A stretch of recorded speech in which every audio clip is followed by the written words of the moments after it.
बेयाव नुजाफैनाय दिनैनि मेलनि मिरु बिन्दो रंजाथाव फरायसुला फरायसुलि जाय बिथांमोनहा बे बोसोरनि मेट्रिक आनजादाव मोजाङैनो उथ्रिनानै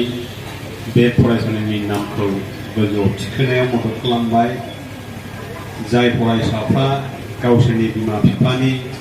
मान सन्मानखौ गावसोरनि गामिनि मान सन्मानखौ रैखा खालामनायाव मदद खालामबाय बे अनजाथाव फरायसुला फरायसुलि नोंथांमोन नुजाफैनाय गासै फरायसाफोर फरायसुलिफोर गासैबो फरायसुला फरायसुलिनि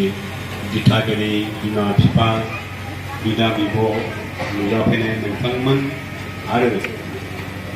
बे ओनसोलनि बर' फरायसा आफादजों लाफानानै गुबुन गुबुन आफादनि नुजाफैनाय दैदेनगिरि नोंथांमोन आङो दैथुन मोसाहारिनि मबाइलजों लेंहरनाय बाथ्राखौ दाननो हायैनि दिनै नोंथांमोननि बे आमटेकायाव नुजाफैदों आं मिथिगौ आमटेकाया बहा दङ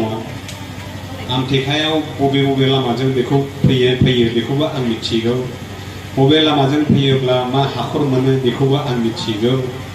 मानोना आमटेकायाव आङो थांनाय फेब्रुवारियाव नैबे आमलायगुरिनि बाथौ सभायाव आं फैखांदों बेनि सिगांबो बोसोरनि सिगांबो आं बे बाथौआवनो फैदों आरो बेल' नङा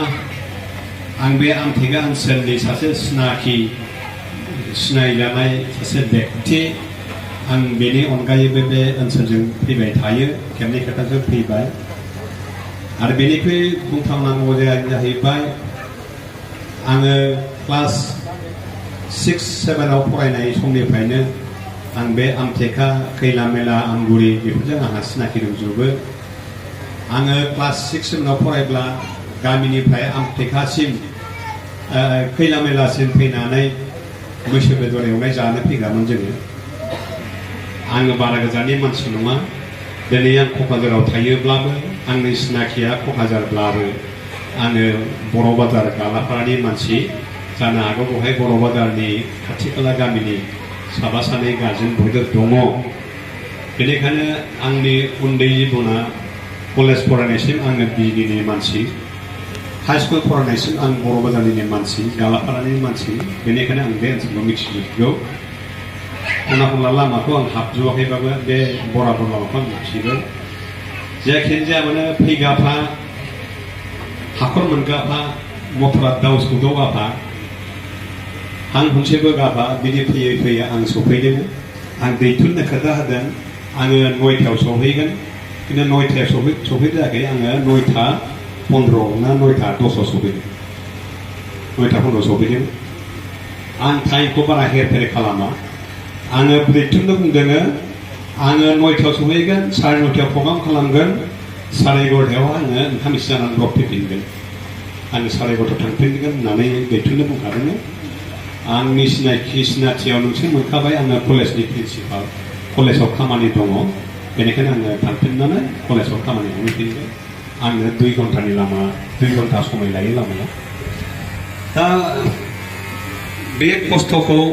आङो खस्थ' होननानै बुंनानै लायाखै बे खस्थ'नि गेजेरजों आं मोनसे एन्जयमेन्ट मोनदों मोनसे रंजानाय मोनदों खारन बेयाव आङो अनजालि माने 23 न'खरनि भबिष्यत इयुन बे गथ'फोरखौ आं बेयाव लोगो मोनगोन बे गथ'फोरनो आङो फंसे फंनै खोथा बुंनो मोनगोन गासै खोथानि गेजेरावहाय गासैखौ लाया फंसे खोथाखौ हयथ' बिसोर लागोन फंनै खोथाखौ हयथ' बिसोर खोनासंगोन दिनै नङा गाबोन गोसोखांगोन नङा बे बोसोराव नङा फैगौ बोसोराव गोसोखांगोन आं बेखौ आसा खालामदों जोङो गोबां खोथा बुंलाङो मा बुंदों बेखौ बावलाङो किन्तु गोसो होनानै खोनासंग्राफ्रा बेखौ गोसोआव गोग्गो लायो आरो जायफ्रा सोलोंनो लुबैदों जायफ्रा देरनो लुबैदों जायफ्रा सिगांजों आवगायलांनो लुबैयो बिसोरो गेदेर मानसिफोरनि गेदेर माने बैसोआव देरसिनखौ बुंदों आङो बैसोआव देरसिन आरो लेखा फरायाव एसे बांसिन बिसोरनि खोथाखौ खोनासङो होननानै आङो सानो न'खराव माने बिमा बिफानि खोथाखौ बिसोर खोनासङो जाय गथ'फ्रा रोंनो लुबैयो गामियाव बे गथ'फ्रा खोनासङो गामिनि मानसिफोरनि खोथाखौ जाय गथ'फ्रा सोलोंनो लुबैयो आरो फरायसालिफोराव मिथिं दावथिंफ्राव बे गथ'फ्रा गोसो होनानै खोनासङो जायफ्रा सोलोंनो रोंनो लुबैयो दिनै आङो गोबाव बोसोर सोलोंथाइजों लोब्बा थानाय सासे मानसि मानोना आङो सिगाङाव बर' बाजार हायार सेकेन्डारियावनो 1.5 बोसोर साख्रि मावदों बेनिफ्रायसो आङो सेरफांगुरि जनता कलेजाव थांदों बेवहाय आङो 22 बोसोर साख्रि मावहैदों 22 बोसोर साख्रि मावदों बेनिफ्रायसो आङो क'क्राझार गार्लस स्कुलाव फैदों